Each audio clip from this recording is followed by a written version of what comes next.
Okay, hello everyone. This is the third session of the chapter 12 NCRT Electricity from class 10th. And yes, you are watching the whole series. And if you have not watched the two videos, you must check out the two videos I have already uploaded and so that you can completely watch out the complete chapter. Okay. So today we are going to study about the system of resistances, and there are two arrangements. One is series and another is parallel. This is very famous topic and every one of us know by now that the numericals most probably they will come from this particular topic.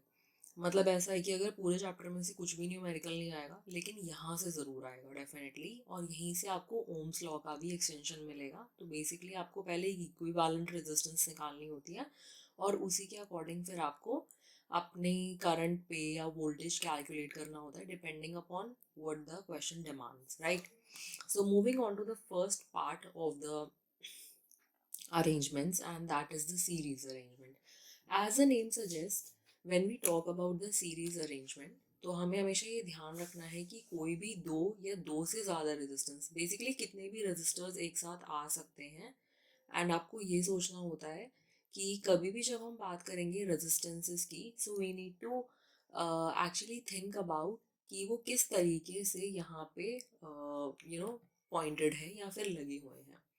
जैसे कि मेरे सामने एक circuit है जिसके अंदर दो resistors हैं. One is having the value of 10 ohm and another is having the value of 5 ohm, and there is another battery of 6 volts, right. खैर ये क्वेश्चन मतलब it can come as a numerical also, but फिलहाल के लिए मैं आपको एक in general एक व्यू दे रही हूँ. Let us consider that there are two resistances which are connected in series arrangement. तो एग्जैक्टली ऐसा ही होता है कि यहाँ पे एक रेजिस्टेंस आपके पास होती है और दूसरी इससे डायरेक्टली कनेक्टेड होती है, राइट. अब आप ये समझो, हमेशा रेजिस्टर के दो एंड्स हैं, या फिर आप बोलो दो टर्मिनल्स हैं, बट क्योंकि रेजिस्टेंस को एज सच हमें लगाने का कोई पोलैरिटी चेंज करने की टेंशन नहीं है, so we might not consider that point. तो यहाँ पे बस जैसे बैटरी में पॉजिटिव और टर्मिनल का एक बहुत इंपॉर्टेंट अपना ही इम्पोर्टेंस होता है, लेकिन रजिस्टर में ऐसा नहीं होता. You just need to think about कि दो रेजिस्टेंस के बीच में there should not be any other resistance और एनी अदर कुछ भी सर्किट की चीज़ नहीं होनी चाहिए. अगर यहाँ से इसका कोई एक एंड है ए और यहाँ से कोई एंड है बी, तो इससे हमें फ़र्क नहीं पड़ता कि ये कहाँ से कनेक्टेड है. लेकिन यस, अगर ये किसी सी पॉइंट से कनेक्टेड है तो सी पे एक और मैश या एक और वायर या एक और कुछ भी नहीं लगा होना चाहिए. अदरवाइज इसको फिर हमें देखना पड़ेगा whether it is coming as a parallel circuit और it is showing a series circuit, right. तो फिलहाल के लिए हम बहुत ही ज़्यादा सिंपल केस अज्यूम करके चल रहे हैं. And when I say about the very simple case, we need to think कि कभी भी ऐसा होता है कि जब आपके पास दो रेजिस्टर्स होते हैं एंड आपस में वो कनेक्टेड होते हैं and they are directly connected to the uh meter और अ बैटरी, और एक की लगा देते हैं छोटी सी हम यहाँ पे, और इसके अलावा हम एक बैटरी का सोर्स रख देते हैं, तो obviously it is giving me a source of the current. तो इस तरीके से कुछ आपके पास सर्किट होता है and let us suppose that this is R1 and this is R2. अब क्योंकि R1 और R2 के बीच में एज सच कुछ है नहीं, सिंपल आप ये कंसिडर करके चलो कि इन दोनों के बीच में कुछ भी नहीं है, एक वायर है. तो they are connected in series. Parallel का मैं आपको देखना बताऊंगी कि किस तरीके से पैरेलल कनेक्शन हम देखते हैं कि कहीं पे भी पैरेलल कनेक्शन कैसे होता है, but for the timing we are considering about the series arrangement. और इन दोनों के बीच में कोई थर्ड चीज नहीं होनी चाहिए, that will give you the series arrangement. पहली बात तो आप ये क्लियर करो. दूसरी बात, कभी भी जब हम एक सर्किट डायग्राम बनाते हैं we need to consider the direction of the current. तो सपोजिंगली ये पॉजिटिव टर्मिनल टू नेगेटिव जाएगा, तो सबसे पहले ये बी पे जाएगा, बी से ये सी पे जाएगा, सी से ए पे जाएगा, एंड फाइनली ये नेगेटिव टर्मिनल में बैटरी के वापस आ जाएगा along with the ammeter and अ की. So that is how the circuit works when two resistors or more than two resistors they are working together in a series arrangement. अभी हम सिर्फ दो के लिए consider कर रहे हैं, so we need to think about only the two things and we need to think about कि अगर मैंने कहीं पे एक मीटर लगाया है तो ऑब्वियसली मुझे वोल्टेज भी देखनी पड़ेगी कहीं ना कहीं से। तो मैं क्या करूँगी, instead of putting 1 volt meter I will put the 2 volt meter, right. तो ये मेरा एक वोल्ट मीटर मैंने यहाँ लगा दिया, दूसरा वोल्ट मीटर मैंने यहाँ लगा दिया। तो सपोजिंगली अगर मैं इस सर्किट में भी ट्राई करूँ तो 1 वोल्ट मीटर मेरा यहाँ पर है, let's say this is V1, और इसको मैंने यहाँ लगा दिया। फिर आप एक और वोल्ट मीटर लेते हो V2। अब कई बच्चों के दिमाग में ये ख्याल आएगा कि ऐसा क्यों नहीं किया कि हमने वोल्ट मीटर के कनेक्शंस को भी एक ही रखा, या एक ही वोल्ट मीटर क्यों नहीं लगाया। So let me tell you that in a series arrangement the voltage drops in a different manner at every resistance or for each resistance। तो voltage drop is variable, इसकी हमेशा एक वेरिएशन आती है along with each resistor। तो आपको ये सोचना है कि कभी भी जब हम एक रजिस्टर की बात करेंगे या एक से ज़्यादा की बात करेंगे और अगर वो सीरीज अरेंजमेंट में है, उसमें वोल्टेज ड्रॉप हमेशा वेरी करता है। दूसरी इंपॉर्टेंट बात आप यहाँ पे नोट करके लिख लो, the value of the current remain same throughout the series arrangement. तो यहाँ पे मैं लिख रही हूँ आई रिमेन्स कॉन्स्टेंट, आई का मतलब है current, I remains constant through out the circuit. अब ऐसा क्यों है, किस लिए है, इसके बहुत सारे रीजंस हैं और काफ़ी अच्छी थ्योरी है इसके पीछे, but we are not deep, we are not diving deep into that. अभी हमें सिर्फ इतना सोचना है कि कभी भी जब यहाँ पे वोल्टेज का ड्रॉप होता है तो वो हर रजिस्टर के लिए या हर वैल्यू के लिए अलग होता है, लेकिन करंट की वैल्यू सेम रहती है। Let's say just just imagine कि यहाँ पे 6 वोल्ट का है, क्योंकि यहाँ पे ऑलरेडी गिवन है वैल्यू। तो ये कितना वोल्टेज जाएगा 5 ओम वाले रेजिस्टेंस में और कितना वोल्टेज जाएगा 10 ओम वाले रेजिस्टेंस में, डेफिनेटली वैल्यू दोनों के लिए अलग अलग होगी। लेकिन आपको पता है क्या चीज़ हम ऑब्जर्व करते हैं ड्यूरिंग द एक्सपेरिमेंट ऑल्सो, कि current remain same. Let us just suppose कि इसका जो करंट है वो कुछ 2 एम्पियर के जितना है, लेट्स से, और ये negative terminal to positive, sorry positive terminal to negative terminal जाएगा। तो इस तरीके से ये एक एंटी क्लॉकवाइज लूप बनाएगा जो करंट का फ्लो है। फाइनली अब यहाँ पे क्या होगा कि ये जो 2 एम्पियर का करंट है ये यहाँ पर भी इतना है, ये इस आर्म में भी इतना है, ये 5 ओम के लिए भी 2 एम्पियर है और 10 ओम के लिए भी 2 एम्पियर है। तो कहने का ये मतलब होता है कि कभी भी जब हम किसी सीरीज अरेंजमेंट की बात करते हैं तो आपको दो चीज़ें ध्यान रखनी है कि यहाँ पे हमेशा जो वोल्टेज है that will remain, that will that will be changing, and current की जो वैल्यू है that will be constant through out the circuit. ठीक है, ये दो बातें आपको हमेशा याद रखनी है क्योंकि ये बहुत हेल्पफुल होने वाला है वाइल डूइंग द न्यूमेरिकल्स। तो ये आप ध्यान रखना। तो क्या होता है कि अब आपसे ना एग्जामिनर या क्वेश्चन पेपर आपसे ये पूछेगा कि कैलकुलेट एन इक्विवेलेंट रेजिस्टर्स।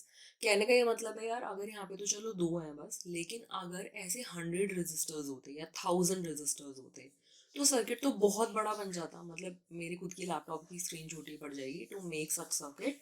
तो फिलहाल के लिए मैं क्या कंसिडर कर रही हूँ, लेट अस से कि I have n number of resistors, ठीक है। एंड यहाँ पे जो n है that can go up to 1 से लेके, ऑब्वियसली 2 से स्टार्ट करते हैं क्योंकि सीरीज अरेंजमेंट के लिए मुझे कम से कम 2 रेजिस्टर्स तो चाहिए। तो n रेजिस्टर्स के लिए 2 से लेके वो 1000, 1000 से लेके 10,000, 10,000 से लेके पता नहीं कितना कितना, एंड सो ऑन, ही कितना भी नंबर हो सकता है n का। And it can make a very very complex and a very like you know it will become a huge circuit जो कंपनसेट करने में भी दिक्कत देगा। और कहीं ना कहीं इसकी एक बड़ी प्रॉब्लम आएगी कि कभी भी जब एक रजिस्टर उनमें से खराब हुआ तो मुझे सारी वैल्यूज पे चेक करना पड़ेगा कि करंट कहाँ पे आ रहा है और कहीं पे नहीं आ रहा। It's just like your Diwali lights या फेरी लाइट्स जो होती हैं, उनके अंदर जो एलईडीज होती हैं, अगर आपको थोड़ा सा याद हो तो इस तरीके से ना उसके अंदर छोटे छोटे बल्ब्स लगे होते हैं और उनका एक सीरीज अरेंजमेंट होता है। और इस अरेंजमेंट में सपोजिंगली ये वाला बल्ब जो है वो फ्यूज हो गया, हमारे रखने की वजह से भी कभी कभी बल्ब खराब हो जाते हैं या वोल्टेज का ड्रॉप कभी कभी इस पर गड़बड़ हो जाता है, तो एक बल्ब फ्यूज हो गया। तो आपकी सारी की सारी जितनी भी फेरी लाइट्स है उसमें लेट्स से 1000 बल्ब्स हैं, तो 1000 बल्ब में से अगर एक भी फ्यूज निकला तो फिर गड़बड़ हो जाएगी, वो पूरे के पूरे सर्किट को काम नहीं करने देगा, राइट?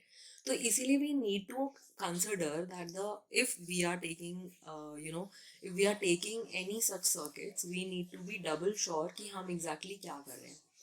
तो ये तो खैर फेरी लाइट्स के बारे में था, लेकिन अगर मैं पूछूं कि बताओ, instead of taking the two resistance, I want one resistance which will be equivalent. तो यहाँ पे हम क्या करेंगे, यहाँ पे हम एक इक्विवेलेंट रेजिस्टेंस निकालेंगे, और बेसिकली हमें ये पता चलेगा कि इन अ सीरीज अरेंजमेंट एक इक्विवेलेंट रेजिस्टर, बेसिकली मैं ये, अगर मैं बिल्कुल लेमैन लैंग्वेज में पूछूं कि मुझे दो को हटा के कोई एक रेजिस्टेंस लगाना है तो वो कितना होना चाहिए, आपसे ये पूछता है क्वेश्चन में, आपसे ये पूछता है कभी भी जब आप पेपर देने जाते हो, या फिर वैसे भी इन जनरल भी अगर आप अपनी लाइफ में सोचोगे, अगर आप किन्हीं 10 चीज़ों को हटा के कोई एक लगा सकते हो तो वाई नॉट, मतलब यही तो किफ़ायत है, यही तो साइंस है।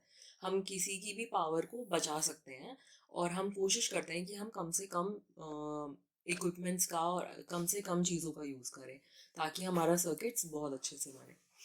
अब क्या होता है, R equivalent in a series arrangement it is R1 plus R2। अब लेट्स से कि ये R2 पे नहीं रुका, इसमें n नंबर ऑफ रेजिस्टेंसेस थी या रेजिस्टर्स थे, and so on it will be R3 R4 R5 plus R6 plus R7 plus R8 R9, या फिर जहाँ तक भी n नंबर तक है तो वो n नंबर तक जाएगा, and it will give me the value of a particular equivalent resistance, जिसको बस आपको कुछ नहीं करना, जितने भी आप सर्किट्स लगे हुए हैं, जितने भी रेजिस्टर्स लगे हुए हैं सर्किट में, उनका आपको क्या बनाना है, एक इक्विवेलेंट बनाना है, and that will be sum of all the resistances. अब आप ये पूछोगे एग्जैक्टली आया कहाँ से और क्यों आया, तो there is a very simple and little derivation regarding to that, but आपको ये समझना है कि ये डेरिवेशन तब तक नहीं हो सकती जब तक आप ओम्स लॉ के लिए श्योर नहीं हो। तो अगर आपने ओम्स लॉ नहीं समझा है and you are still finding it difficult, then you can watch the previous video first, and I would recommend you कि इसके लिए आपको ओम्स लॉ आना चाहिए, ठीक है? तो ये सारी बातें क्लियर हो गई, हमें ये भी पता चल गया कि वोल्टेज का ड्रॉप जो है वो अलग अलग होगा, करंट हमेशा कांस्टेंट रहेगा। तो हम यहाँ पे क्या करेंगे, वैसे बड़ी क्लासेस में हम इसे वोल्टेज लॉ भी कहते हैं, लेकिन अभी के लिए आप बस ये सोचो कि मुझे सिर्फ एक वोल्टेज देखनी है, तो basically total voltage of the circuit, ठीक है? तो मैं यहाँ पे ये पूछ रही हूँ कि बताओ पूरे सर्किट का कितना वोल्टेज है। अभी जैसे इस डायग्राम में गिवन है कि ये 6 वोल्ट्स है, लेकिन ये वाले डायग्राम में जो मैंने बनाया यहाँ पे ये नहीं दे रखा। तो total voltage of the circuit, क्योंकि हम जनरल बात कर रहे हैं तो we will not consider the values right now, तो that will be V, and ये जो V है that will be equal to V1 plus V2, ठीक है? ये सबको समझ में आना चाहिए कि ये जो वोल्टेज लॉ है ये कहता है दैट मैनी मैनी चाहे आप कितना भी वोल्टेज का सोर्स ले लो, अगर सपोजिंगली मेरे पास यहाँ पे अभी 2 सेल दिखा रखे हैं मैंने, अगर यहाँ पे 50 सेल भी होते तो भी उसकी जो वैल्यू होती वो V1 plus V2 plus V3 plus V4 इस तरीके से उतना होता। तो ये आपका वोल्टेज लॉ होता है that tells about that the total voltage of the circuit will be the sum of all the voltage और the voltmeter that I have applied, या फिर जितनी भी वोल्टेज किसी भी के भी थ्रू पास कर रही है वो इतना बनाएगा। So I am considering that this is equation number 1, right? अब यहाँ पे क्या है, अब यहाँ पे हम क्या कर रहे हैं कि यहाँ पे हम अलग अलग वैल्यू के लिए लेंगे, so we need to think about कि हम सिर्फ एक रेजिस्टेंस पे चेक करते हैं। तो यहाँ पे मैं लिख रही हूँ फॉर रेजिस्टेंस 1 और R1, ठीक है? तो अब हम यहाँ पे क्या करेंगे, यहाँ पे क्या ड्रॉप आया, अब देखो एक बात बताओ, क्या हमें ये पता है that according to Ohm's law, according to Ohm's law हमें ये पता है that V is equal to IR, ठीक है? ये इतना हमें पता है already, according to Ohm's law V is directly proportional to I, and to remove that proportionality I put R, and R is a constant, it is the resistance of the wire. तो ये क्या हो गया, V equal to IR तो पूरे circuit का हो गया, टोटल सर्किट के लिए, लेकिन मुझे सिर्फ R1 पे निकालना है। तो R1 के लिए मैं क्या करूंगी, I will consider another value of the voltage, क्योंकि वोल्टेज अलग अलग है ना लेकिन करंट अलग नहीं है, तो V1 यहाँ पे लिख देंगे, and that will be equal to IR1, right? तो ये आ गया फॉर R1, इसको मैं हटा देती हूँ वरना ये कंफ्यूजन हो जाएगा। तो यहाँ पे क्या हो गया, ये मैंने पूरे सर्किट के लिए निकाला, यहाँ पे हम इस तरीके से लिख देते हैं टोटल, ठीक है? तो टोटल के लिए क्या हो गया, V इक्वल टू IR। फिर मैंने निकाला फॉर R1, तो R1 के लिए क्या हो गया, R1 is equal to V1 equal to IR1, इधर 1 होना चाहिए, जस्ट अ सेकेंड। हाँ, तो कभी भी जब मैं ये लिखती हूँ तो V1 equal to R1 and V1 is something that I have considered, ऐसे ही अपने आप से मैंने कंसिडर कर लिया कि इसका इतना वोल्टेज ड्रॉप होगा। सिमिलरली फॉर R2, तो R2 के लिए यहाँ पे क्या हो जाएगा, V2 equal to IR2, right.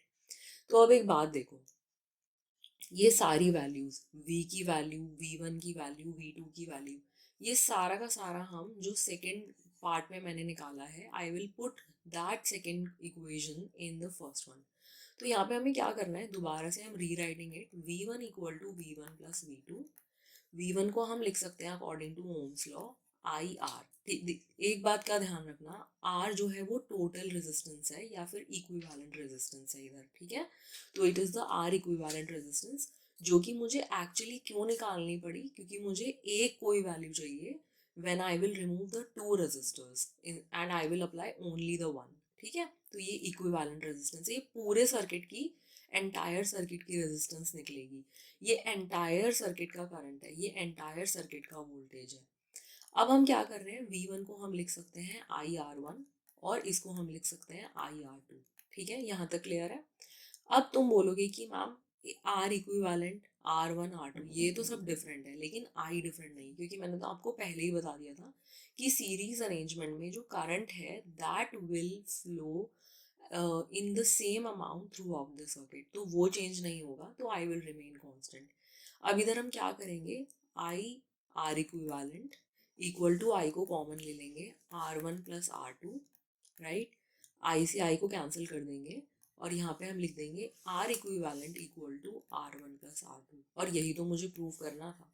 So this is my final statement for the two resistances or the for the two resistors, कि कभी भी जब हम n नंबर ऑफ रेजिस्टेंसेस लेते हैं किसी भी सर्किट में और उसका इक्विवेलेंट निकालना होता है, तो हमेशा हमें ये सोचना होता है कि कभी भी R कितने भी R हो हमारे पास, या कितने भी रेजिस्टेंसेस हो, so we need to think about only one particular equivalent resistance, और वो हमें दिखना चाहिए exactly, ठीक है।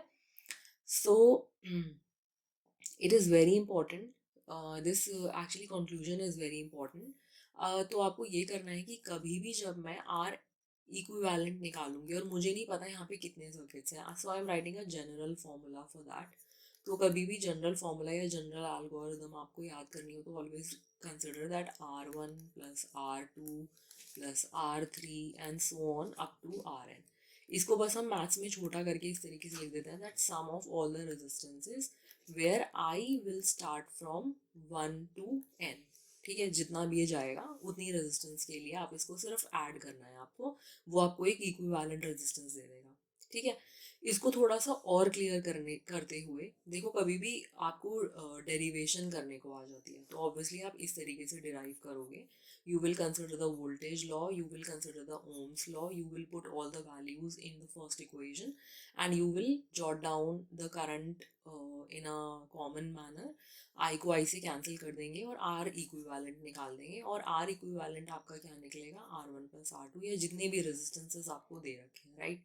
अगर इधर 3 होते तो R1 plus R2 plus R3, अगर इधर 4 होते तो R1 plus R2 plus R3 plus R4 and so on, जितना भी हमारा n या लास्ट रेजिस्टेंस हमें दे रखी होती है। नो मैटर आपकी वैल्यू पॉइंट्स में गिवन है, नो मैटर आपकी वैल्यू थाउजेंड्स में गिवन है, you just need to sum up, ठीक है। बहुत जल्दी से इसके ऊपर एक क्वेश्चन करते हैं, and I have to change the ink again क्योंकि सब कुछ फिर ब्लू ब्लू हो जाएगा। सो whenever we are talking about any such thing, तो आपको यही ध्यान रखना है कि कितनी रेजिस्टेंसेस आपको दे रखी हैं, and it is very important कि हम इस चीज़ को हमेशा ध्यान में रख के चलें कि कभी भी जब ऐसा कोई क्वेश्चन आता है तो वो कैसे करना होता है। तो सपोजिंगली यहाँ पे आपके पास एक बड़ा अच्छा सा क्वेश्चन है that an electric heater whose resistance is 200 ohm. अब पहले तो ना हमेशा एक आदत डालो कि आपके पास जो भी चीज़ें गिवन होती है ना आप साथ के साथ लिखते रहो, ठीक है।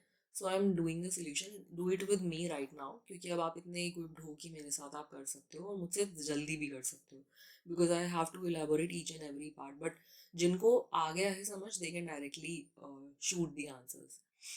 अब यहाँ पे क्या होगा, हुज रेजिस्टेंस, तो आपको सबसे पहले मैंने इसको R1 मान लिया खुद से ही, कोई भी नंबर दे दो क्योंकि मुझे नहीं पता आगे कितने रेजिस्टेंसेस आने वाले हैं, तो ये मेरा पहला रेजिस्टेंस है 200 ohms। And there are two conductors. Now please remember that, कई बच्चे क्या करते हैं जल्दी जल्दी में क्वेश्चन पूरा नहीं पढ़ते और वो सिर्फ वैल्यूज देखते हैं, अच्छा 200 दे रखा है, 80 दे रखा है, यहीं पे गड़बड़ हो जाएगी और आपका फिर वो क्वेश्चन गलत हो जाएगा। And yes mind it, this question can come in 3 marks, और अगर बहुत ही कम हुआ तो कोई एक पार्ट इसमें से हटा देंगे, लेकिन 2 mark तक ये आ सकता है, तो 2 से लेके 3 नंबर तक ये क्वेश्चन आ सकता है आपके पेपर में, right.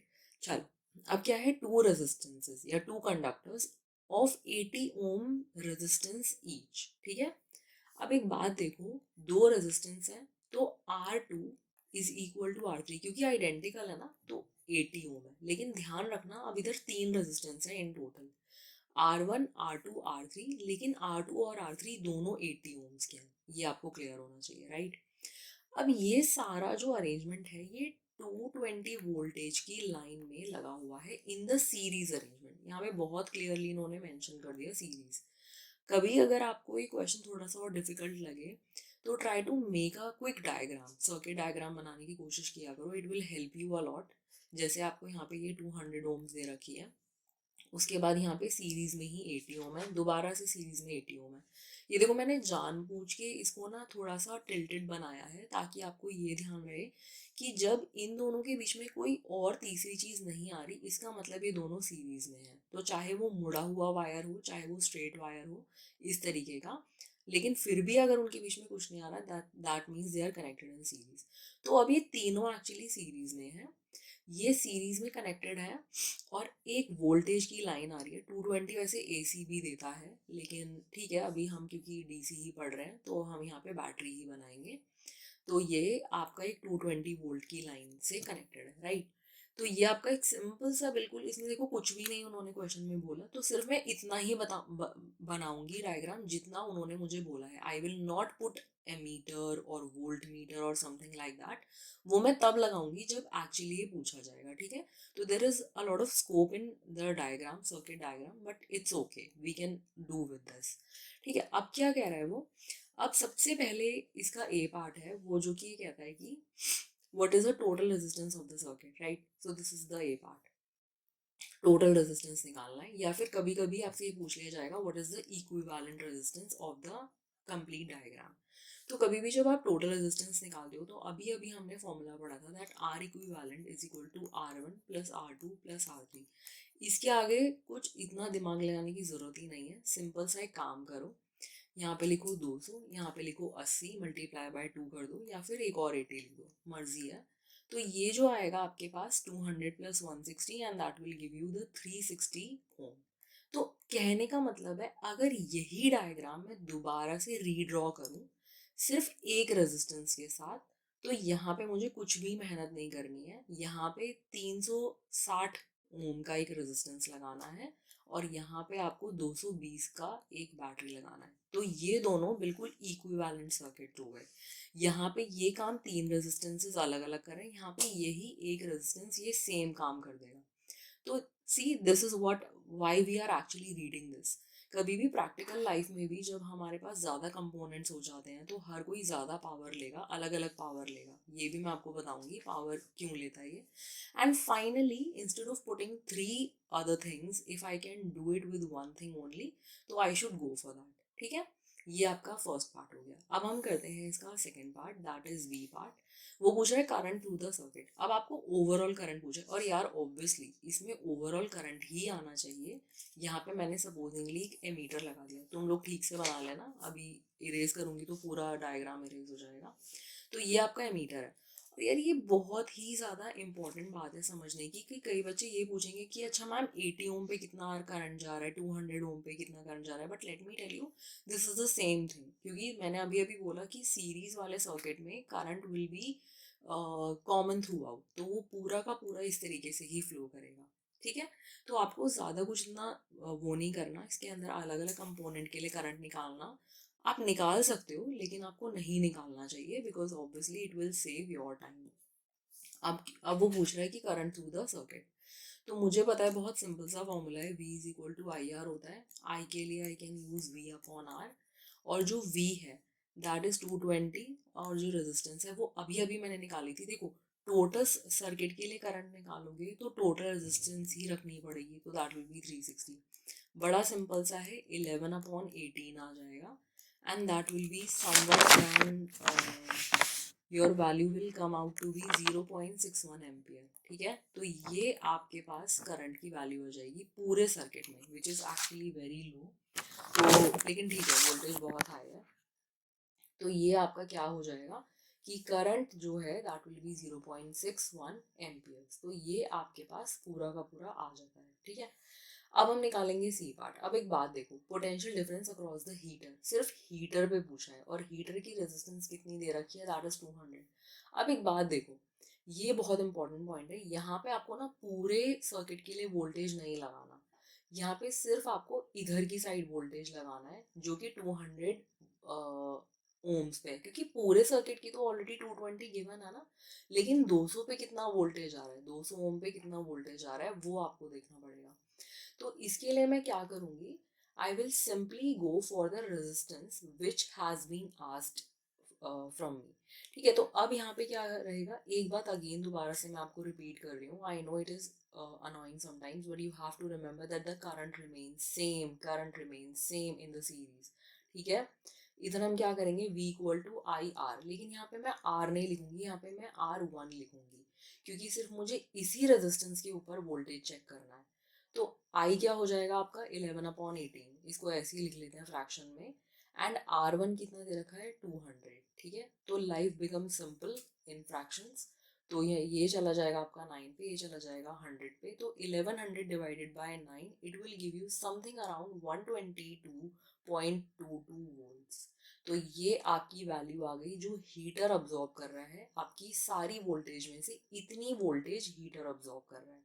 So that's how we do a 3 marker question part wise.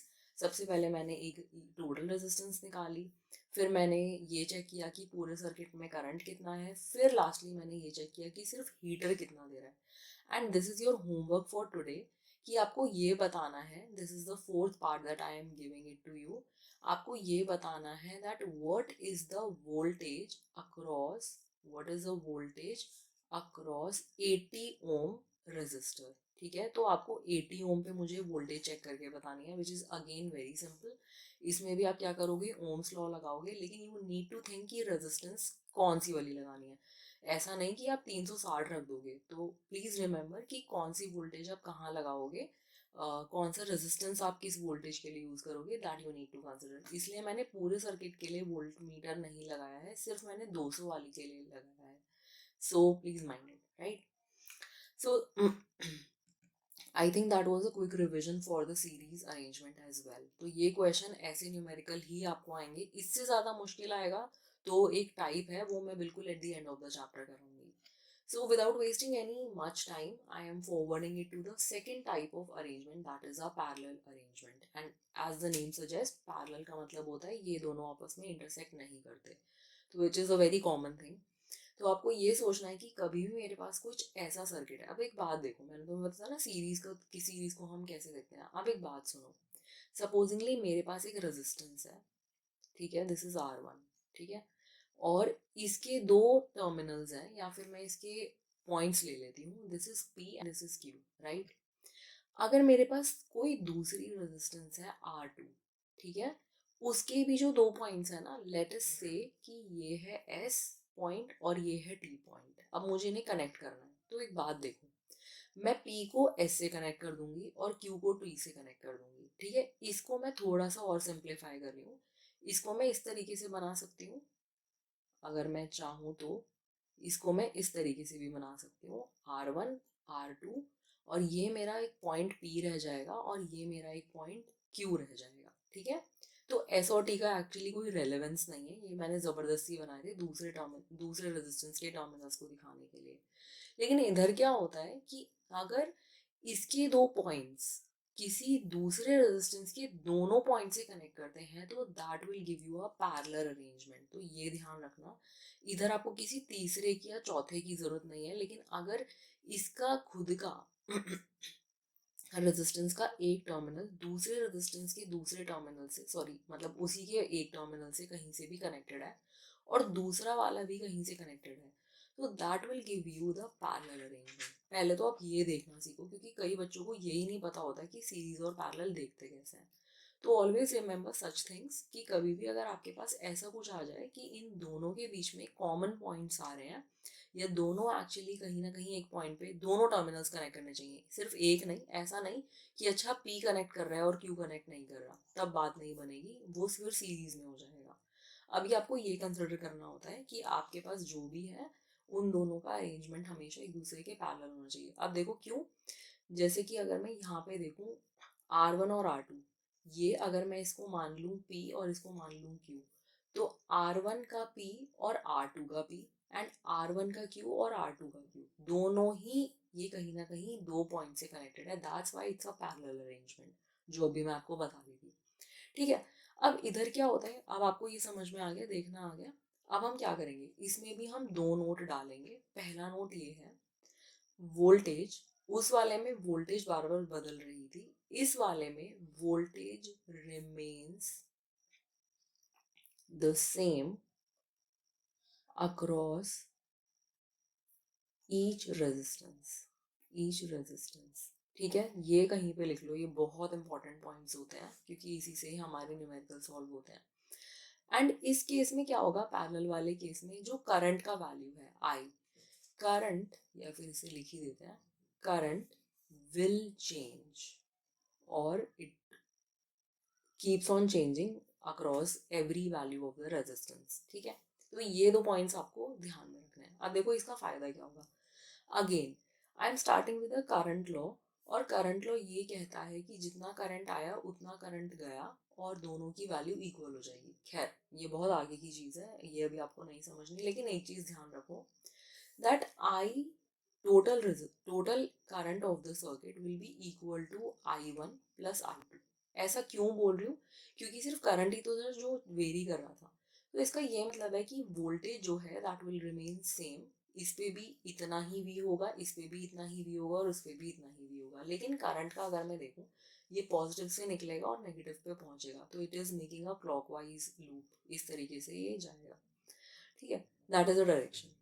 लेकिन आप ये सोचो कि कभी भी जब यहाँ पे करंट पास ऑन कर रहा है, तो let's say this is the current I, और वो ना ब्रांच आउट हो जाता है, यहाँ पे अलग होगा और यहाँ पे अलग होगा। Let's say this is I1 and this is I2। ठीक है, R1 पे जो गया वो I1 करंट गया और R2 पे जो गया वो I2 करंट गया। अब ये I1 नीचे आएगा, I2 भी नीचे आएगा, ऑब्वियसली यहाँ तक I2 ही जाएगा, और यहाँ से फिर ये दोनों कंबाइन कर जाएंगे, I1 प्लस I2। एंड अभी अभी तो हमने देखा था कि I1 plus I2 will become I, तो नेगेटिव टर्मिनल पे टोटल करंट जितना निकला था ना उतना ही जाएगा। तो this is how actually the current branches out itself when we talk about the parallel circuits, right? तो I1 equal to I1 plus I2, ये आपका बहुत इंपॉर्टेंट, इसको हम करंट लॉ कहते हैं इन क्लास 12। लेकिन अभी आपको सिर्फ ये देखना है कि जो चीज़ वेरी करेगी उसका सम अप करना है मुझे। उस वाले में मैंने वोल्टेज का किया था, यहाँ पे देखो मैंने वोल्टेज को किया था सम अप, और यहाँ पे मैं करंट को कर रही हूँ। ठीक है, क्योंकि यही चीज़ है जो बदल रही है। अब हम क्या करेंगे नेक्स्ट स्टेप, अब आपको शायद इतना आइडिया हो चुका है। अब मैं क्या करूंगी, फॉर एंटायर सर्किट, मुझे पता है कि फॉर एंटायर सर्किट क्या है, करंट आई है, लेकिन क्या मैं इसको ऐसे लिखूं, नहीं, I am using Ohm's law.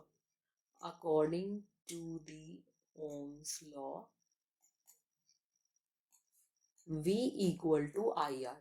क्या ये बात सच है? बिल्कुल, ये 100% सच है। इसको मैं ये लिख सकती हूँ I equal to V by R, बिल्कुल इसको हम ऐसे भी लिख सकते हैं। This is my equation number 1। अभी मैंने I को ले लिया, ठीक है। I am taking out current for the entire circuit. अब हम क्या कर रहे हैं, फॉर R1, ठीक है, अब हम करंट निकाल रहे हैं जितना R1 पे जा रहा है। तो इधर भी मैं क्या लिखूंगी, I1 ले लेते हैं इसको, क्योंकि पहली आम पे I1 करंट गया था, तो I1 equal to V upon में R1। अब तुम बोलोगे V क्यों, V तो कांस्टेंट था ना, तो यहाँ पर भी V रहेगा, यहाँ पर भी V रहेगा, और यहाँ पर I रहेगा, यहाँ पे I1 रहेगा, यहाँ पे R रहेगा, यहाँ पे R1 रहेगा, राइट। यहाँ पे अब मैं क्या कर रही हूँ, फॉर R2, तो R2 के लिए I will write I2 equal to V upon R2, ये भी बात ठीक है। अब हम क्या करेंगे कि इस सारे को हम इसको हम 1 मान लेते हैं और इन सबको, इन सारी इक्वेशंस को मिलाकर हम इक्विवेलेंट टू 2 इक्वेशन मान लेते हैं। So we are just putting the two set of equation, second set of equation into the first one. So I am rewriting this thing and I will become I1 plus I2, right? I को मैं क्या लिख दूं, V upon R। I1 को मैं क्या लिख दूं, V अपॉन 1 नहीं लगाना इधर, ठीक है, ध्यान रखना क्योंकि वोल्टेज तो सेम ही था ना। तो ऑलवेज रिमेम्बर कि आपके पास क्या आ जाएगा, ये कि आपके पास यहाँ पे ये आ जाएगा V अपॉन में R1 प्लस V अपॉन में R2। अब एक तुम खुद ही देख सकते हो यहाँ पे, इतने इंटेलिजेंट तुम लोग हो कि V upon R will be equal to, V को कॉमन ले लेंगे, 1 upon R1 plus 1 upon R2। क्या ये बात ठीक है? V से V को कैंसिल कर देंगे, इसलिए मेरे पास जो एक लास्ट एक्सप्रेशन आएगी वो आ जाएगी 1 upon R equal to 1 upon R1 plus 1 upon R2। तो इस केस में ये रेसिप्रोकल वाली वैल्यू देता है। और I can simply say that are equivalent, अगर सिर्फ 2 है तो देखो कितना ईजी है, तब तो हम क्या कर सकते हैं, इसका एलसीएम ले सकते हैं। या फिर इसको थोड़ा सा मैं एक्सटेंडेड पार्ट भी दिखा रही हूँ कि किस तरीके से और बुक्स में क्या करते हैं, इसको थोड़ा सा और इलाबोरेट कर देते हैं। वो लोग क्या करते हैं कि आर इक्विवेलेंट को ना आर पी मान लेते हैं, जो भी है वो तो खैर वैल्यू आप लिखने के ऊपर बात है, आप चाहो तो कुछ भी लिख सकते हो। यहाँ पे ये लोग क्या करते हैं, 1 upon R is equal to, ये आर इक्विवेलेंट है, इसको ध्यान रखना, लेकिन ये पैरेलल में है, ठीक है। तो 1 upon R is equal to, यहाँ पे क्या करेंगे, R1 इंटू R2 एलसीएम ले लेंगे और यहाँ पे आ जाएगा आपके पास R1 प्लस R2, ठीक है। क्या ये बात ठीक है? हमने सिंपल एलसीएम ले लिया, क्रॉस मल्टीप्लाई किया और नीचे वाले को मल्टीप्लाई कर दिया। अब यहाँ पे मैं क्या कर रही हूँ, इसको मैं रेसिप्रोकल करके एक चीज लिख लेती हूँ, R1 R2 divided by R1 plus R2। ये एक्सप्रेशन, वो कई कई बुक्स में इसको फाइनल एक्सप्रेशन माना जाता है, लेकिन ये भी सही है क्योंकि मैंने हमेशा न्यूमेरिकल इसी से सॉल्व किए हैं। फ्रैक्शन को रेसिप्रोकेट करना हमें आता है, we are in class 10, so that will become very easy for us, right. तो इसीलिए आपको क्या करना होता है, R equivalent is equal to R1 R2 upon में R1 प्लस R2। तो ये दो एक्सप्रेशन है या फिर ये एक ही एक्सप्रेशन है, जैसे भी आपको लर्न करनी है आप लर्न करो, लेकिन न्यूमेरिकल्स में गलती मत करना। So this is all about the parallel arrangement. जल्दी से इसके ऊपर एक न्यूमेरिकल करते हैं ताकि आपको और भी ज्यादा क्लियर हो जाए, ठीक है। देखो what a beautiful diagram they have given. अभी यहाँ पे क्या है यार, यहाँ पे 4 रेजिस्टेंसेज हैं, देख रहे हो तुम, 1 2 3 एंड 4। तो ये 4 रेजिस्टर्स हैं जो कि लगे हुए हैं और बैटरी दे रखी है। इस क्वेश्चन में कुछ भी इंफॉर्मेशन नहीं है, जो भी है सब कुछ सर्किट डायग्राम में है, ठीक है, given in the circuit diagram. तो याद रखना कि कभी कभी ऐसे भी क्वेश्चन आ जाते हैं कि आपको यहाँ पे कुछ नहीं मिलेगा, लेकिन सब कुछ जो भी मिलेगा यहाँ पे मिलेगा। अब हम क्या कर रहे हैं, देखो आपको पूछा है इक्विवेलेंट रेजिस्टेंस निकालो, कुछ निकालना ही नहीं है, सिर्फ आर बताना है मुझे कि अगर मैं ये चारों हटा के कोई एक बना दूं, मतलब ये सिर्फ लगा दूं और उसे 10 वोल्ट से कनेक्ट कर दूं, तो मेरे पास एग्जैक्टली क्या आना चाहिए, इस रेजिस्टेंस की वैल्यू पूछिए और ये रेजिस्टेंस आर इक्विवेलेंट है, ठीक बात। अब हम क्या करेंगे, अब हम ये करेंगे, सबसे पहले तो हम ये देखेंगे कि इनकी पोजीशनिंग क्या क्या है। अच्छा देखो, इस वाले क्वेश्चन को मैंने इसलिए भी लिया है ताकि आपको ये आइडिया हो कि एग्जैक्टली इसके अंदर सिर्फ और सिर्फ पैरेलल यूज नहीं हो रहा, इसके अंदर सीरीज और पैरेलल दोनों यूज हो रहे हैं, ठीक है। सिर्फ एक सिंपल पैरेलल का क्वेश्चन भी कर सकते थे, बट मुझे लगा कि it will be a nice workout question for you, ताकि आपको समझ में आए। अब एक बात देखो, 100 ओम और 100 ओम, जो पहले दो रेजिस्टर्स हैं, उनके बीच में कुछ भी नहीं है, ये दोनों एक कॉमन पॉइंट से जुड़े हुए हैं। जब एक कॉमन पॉइंट हो ना तो ये सीरीज में होते हैं, लेकिन जब दो कॉमन पॉइंट हो ना तो वो पैरेलल में होते हैं। तो ऑलवेज रिमेम्बर दैट। तो अब यार यहाँ पे क्या है, रेजिस्टेंस 1 एंड रेजिस्टेंस 2, इसको मैं क्या लिख रही हूँ, RS1 लिख देते हैं इसको, RS1 मतलब पहले दो का कॉम्बिनेशन, R1 प्लस R2, ठीक है। और एक और लिख रही हूँ मैं, RS2, क्योंकि नीचे भी एग्जैक्टली मेरे पास थर्ड और फोर्थ रेजिस्टेंस जो हैं वो भी एक दूसरे के साथ सीरीज में है। तो इसको मैं लिख रही हूँ R3 प्लस R4। ये तो था जो सीरीज में था, और मुझे पता है कुछ नहीं करना होता है, सिंपल इसको ऐड करना होता है। तो मेरा पहला इक्विवेलेंस क्या बनेगा, that will be 100 plus 100 ohm and that will give me 200 ohms. ठीक है, ऊपर तो 200 आ गया. जो नीचे वाला सेट है, जो थर्ड एंड फोर्थ का सेट है, इसमें 100 प्लस 200 आ गया and that will give me 300 ohms. Right. तो ये दो अरेंजमेंट एग्जैक्टली क्या है. अब ये दोनों पैरेलल में. अब तुम बोलोगे कैसे. अब ये हम दोबारा से देखो, मैं इसको रीड्रॉ कर रही हूँ और रीड्रॉ करके मुझे क्या मिला कि ऊपर जो दो रजिस्टर थे उनको मैंने ऐड करा और ऐड करके सीरीज में मेरे पास ये 200 आया वैल्यू. और जो नीचे वाले थर्ड एंड फोर्थ थे उनका भी कॉम्बिनेशन करा और उनको कॉम्बिनेशन में लाके मेरे पास क्या आया कॉम्बिनेशन में. इसको हमेशा कनेक्ट रखा करो अदरवाइज सर्किट डायग्राम गलत हो जाता है. ये आपके पास आ गया 300 ओम्स. फाइनली यहाँ से ये निकल रहा है.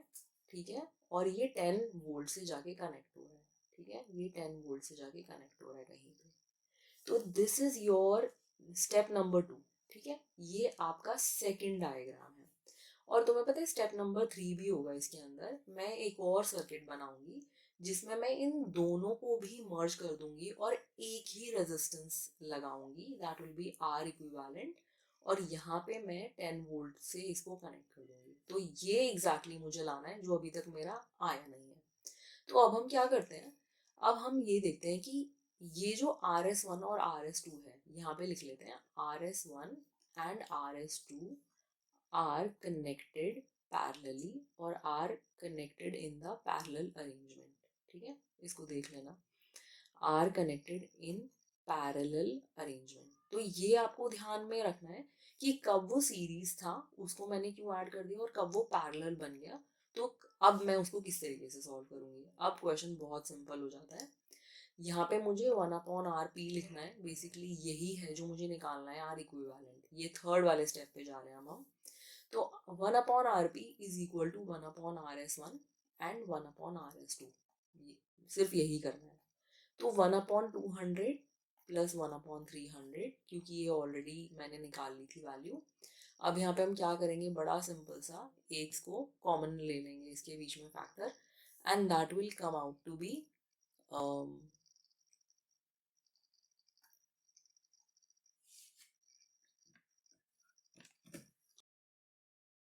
ओके. हम सिंपल इसको मल्टीप्लाई कर लेंगे पहले. तो that will give me 6 and 4 zeros या फिर 60,000. और ऊपर हम क्या लिखेंगे, ऑब्वियसली 200 के टेबल में ये 300 पे आता है और ये आ जाता है 200 पे. राइट. अब आपको कुछ नहीं करना, इसको लिखना है 500 डिवाइडेड बाय 60,000. मतलब ये बेसिक कैलकुलेशन आप खुद कर सकते हो. इसको हम इससे कैंसिल कर देंगे. 5 1 ज़ा 5, 5 12 ज़ा 60 एंड दैट विल बी 120. ये जो है अभी खैर ख़त्म नहीं हुआ. This is a reciprocal of 1/RP. लेकिन मुझे ये नहीं चाहिए, मुझे चाहिए RP. तो कुछ नहीं करना, इसको सिर्फ डायरेक्टली मैं देखो ऊपर भी 1 है न्यूमरेटर में, यहाँ पे भी 1 है. तो RP को मैं इससे क्रॉस मल्टीप्लाई करूँगी और 120 को इससे क्रॉस मल्टीप्लाई करूँगी. तो यहाँ पे मेरे पास आ जाएगा 120 ओम्स. ठीक है. So that is how we actually calculate कि कभी भी जब आपके पास ये वैल्यूज़ आती हैं तो आप इसको इस तरीके से सॉल्व करोगे. एंड यही मुझे क्वेश्चन में पूछा था what is the equivalent resistance. तो this is my equivalent resistance. कहने का मतलब है इन चार को हटा के मैं कोई सिर्फ एक रेजिस्टेंस लगा सकती हूँ. इतनी बड़ी बड़ी लगाने की ज़रूरत नहीं है. सिर्फ 120 की रेजिस्टेंस भी इतना ही काम करेगी जितना आपस में ये चारों काम कर रहे हैं. So that is how we do it. ठीक है. So I hope that you like the session and I am just concluding the today's class. Next class में हम एक बहुत अच्छी चीज़ डिस्कस करने वाले हैं. That what are the disadvantage. Basically this is your homework. वैसे मैंने इसका रीज़न बता दिया है लेकिन आपको ये खुद से पता करना है कि हम किस अरेंजमेंट में ज़्यादा प्रेफर करते हैं. Just putting our circuits and putting all our appliances in the household या फिर कहीं पे भी, चाहे वो ऑफिस क्यों ना हो, चाहे फिर वो स्कूल की बिल्डिंग हो या फिर वो एक बड़ा हॉस्पिटल हो. तो हम ज़्यादातर क्या प्रेफर करते हैं, whether we prefer the series arrangement और द पैरेलल अरेंजमेंट. तो अभी अभी जैसे मैंने आपको फेरी लाइट का एग्जांपल दिया था इन द सीरीज अरेंजमेंट. अगर एक भी बल्ब फ्यूज़ हो गया या एक भी बल्ब में कोई दिक्कत आ गई तो बाकी सबको मुझे चेक करना पड़ेगा and it will be a very tedious process. तो इसीलिए it would be like I would prefer कि घर में जो मेरे पास जितना भी, मेरे पास फ्रिज है, मेरे पास एयर कंडीशनर है, मेरे पास लैपटॉप है, मेरे पास फ़ोन है, बेसिकली फ़ोन का चार्जर है, या मेरे पास कोई इंडक्शन चूल्हा है, या what ever I have, microwave oven है, कुछ भी है, तो हर किसी को अलग अलग वोल्टेज, बेसिकली एक जैसा वोल्टेज मिलना चाहिए। और वो तो तभी हो पाएगा जब वो पैरेलल में कनेक्ट होंगे, क्योंकि कोई भी एक अप्लायंस दूसरे अप्लायंस की वोल्टेज के साथ नहीं उसको इंटरफेयर करेगा, and definitely it will help all the appliances to work properly in the good condition. तो अगर आपसे कभी भी पूछा जाए that what are the disadvantages of the series arrangement, you can take the screenshot and you can simply write these points. वैसे कभी भी ये 2 से ज़्यादा नहीं पूछे जाते, but yes you should know कि क्यों सीरीज अरेंजमेंट बेकार होता है। मतलब ऑब्वियसली लगाते हैं, इतना भी बेकार नहीं है, लेकिन yes as compare to the parallel arrangement इसके थोड़े से ज़्यादा डिसएडवांटेजेस हैं as compare to the parallel arrangement, because it gives the proper value of the voltage at every appliance. तो वो कभी भी एक दूसरे के साथ इंटरफेयर नहीं करते, एंड हैंस सीरीज़ में लगाने की बजाय हम हाउस होल्ड की सारी चीज़ों को मोस्टली हम कोशिश करते हैं कि हम उसको कहाँ पे लगाएं, उसको हम पैरेलल अरेंजमेंट में लगाएं।